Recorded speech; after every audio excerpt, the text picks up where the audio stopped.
Teacher Leadership Academy is in response to our strategic plan, one of the action items in Strategy 5. It's given us the opportunity to really build up teachers on campuses in leadership capacity to really impact school culture in a really positive way.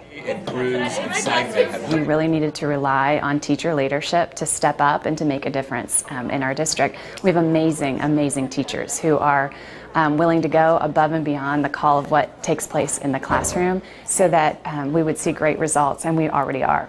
To what you guys are going through. What's unique about the way that we designed this year is that it is a collaborative partnership with our Region Service Center.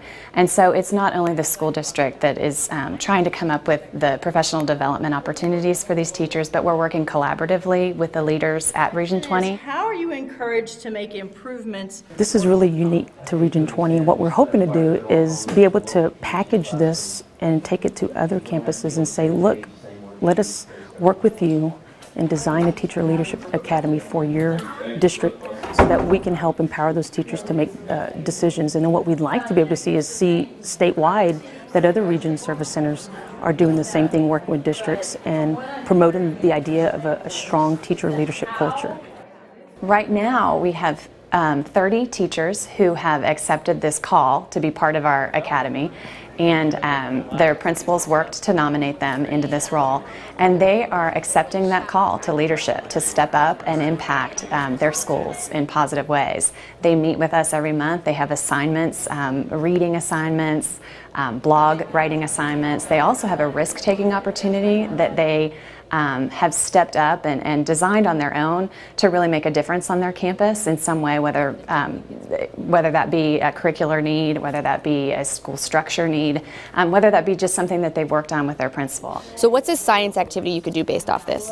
What's an art activity? And then I'll have all of ours typed up and I'm going to email them to you so you can use them as plans in your class. The risk-taking opportunity I took on this year was our PLCs. A PLC is a professional learning community, and it's an opportunity for colleagues to get together and have some adult learning and then take those learnings and apply them back to their job or classroom. And they can check it out and take the scales apart and stuff like that. And I run PLCs once a week. So at the beginning of the year, I had the team write down topics of interest that they would like to learn about, and I've actually addressed each of those topics at each of our PLCs.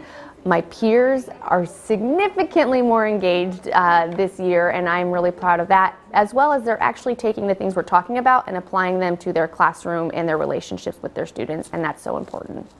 I just feel so supported by the staff here, by the administration, and by my colleagues, and we try it, and if it doesn't work, we revamp it and fix it, and if it does work, we still look at how we can make it better next time. One of the big things that I have taken away from the Teacher Leader Academy is anybody can be a teacher leader. If you seek it out and you create that opportunity for yourself, you can do it. I've noticed a sense of confidence in myself, and I think that's because I have these opportunities to take research and information from other colleagues and peers and actually implement them into what I'm doing. So when I make a decision that's backed by that information, I have a much more confidence in those choices that I'm making.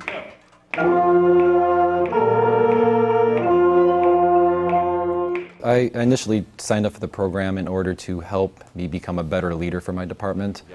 In my role as a department head, I wanted to be able to connect with the other departments, be able to represent their views, and to help advocate for them in a better manner. My RTO this year was to help improve our elective night process. We're fifth graders who are transitioning to the junior school. They need to pick an elective, and we have a night where we spend usually an hour presenting the different elective offerings we have, and we need to do a redesign. So my RTO was to redesign that process, make it more engaging, make it more student-centered. And to number 8 and go.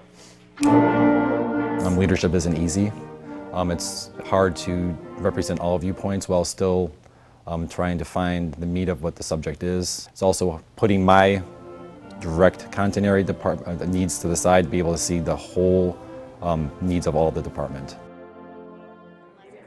The biggest thing I've seen in my personal development is being able to spend focused time and attention on specific leadership skills. A lot of things we just sometimes assume that people know how to do, but in the academy, we're spending time actually researching and talking about and reading about things like communication skills, analyzing ourselves, but then realizing that there's going to be a need to adapt when you're working with different people. And so spending time on the skills it takes to be an effective leader is really a gift and something that we don't often take the time for. I mean, of course, we're focusing on supporting the staff. My risk-taking opportunity is to facilitate our campus design team. So I've been on the campus design team for a few years, and at the end of last year, a couple of us on the team realized that we needed to step up in our role, and so I just volunteered to co-facilitate the team with Laurel Babb. We sit down together, look at the direction of our campus design team, its purpose, kind of dig deep into where we're at and where we need to go. And so we planned a summer retreat, a whole day that we spent together, and then I continued to kind of plan with her and lead the meetings. I have found it really valuable to read The Sleeping Giant, which is a book that we're kind of using through our studies with Region 20. I think I inherently have known for a long time that we need teacher leaders, that we need groups of people who are willing to take on extra roles and responsibilities in order to have the change that you want and for the change to be effective in schools. But to see that in print, in a book, to see research behind it has been really valuable to me. It kind of reaffirms what I already knew, but I really appreciate our district's focus because we've always been a district that valued leadership and is willing to take the effort and put the time in to develop leaders. Manos, toca tu cabeza. Mi cabeza. Mi cabeza. Mi cabeza. Cabeza. Cabeza. Hombro. The Teacher Leader Academy, even though it's a lot of work because we have to put extra effort, but I think that's something that everyone should be doing. And understanding that it's not about the role, it's about how to be active and learning from each other, sharing ideas, looking for what is best for our students. Miss Perez. The reason why I decided to start with the Spanish class is because I have had many students from first grade and other grades that they come, they're English speakers, but they come to me and ask me, oh, I wish I could be in your Spanish class. Por favor. Repite, por favor. Muy bien.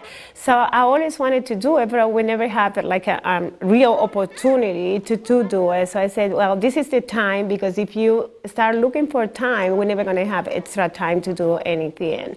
And to me, it's been a great turnout, the amount of the students attending to the club, and also the parents, you know, they happy because it's something extra that they can do. If two throws it in, one of two things is going to happen. Two's going to come off a double screen and catch it. Well, part of the Teacher Leadership Academy, part of the program asks all the participants to take a chance to take a risk-taking opportunity. And I thought long and hard about what could I do that I haven't already done that would be different, that would kind of get me out of my comfort zone. And it just so happened that the Teacher Leadership Academy coincided with my 20-year high school reunion from Alamo Heights High School. So I volunteered to do the campus tour for that group, and then another one followed. And then after that, it just seemed like that was a natural fit thing for me to do. Hey man, what's going on? I'm good. How are you? Left my letter jacket. Oh, it's cool. You remember John? One of the cool challenges I think that we face as a district, and it's one of a cool opportunity more than a challenge, is that, you know, in our strategic plan it says that the heart of the community is the school district. And being a former graduate, or being a graduate, and being someone who has kids in the community as well, and leading these campus tours, I feel like I and the school district has a unique opportunity to kind of bring the graduates and bring the parents back into the school. It's been a big push of mine to try to get former players and former students to come to basketball games. Not only that, when you have campus tours, it's a great opportunity to welcome them to the Alamo Heights School Foundation. You're in the same class. Okay. We're very proud of our school district. We're proud of the people we have here. but it's not hard to look around and see where you have some needs. And we want to fill those needs and make our district the best in Texas. And in order to do that, we have to kind of remind folks an opportunity to give some money and really help in areas where we could use a little bit of help. It's really valuable to have your input valued, to have your perspective valued. People ask you what you think. As a teacher and a coach, it's easy to get into a routine of English basketball, but then to take a step back and think community-wide. What can we do differently? How can we improve? So that's been a big takeaway for me.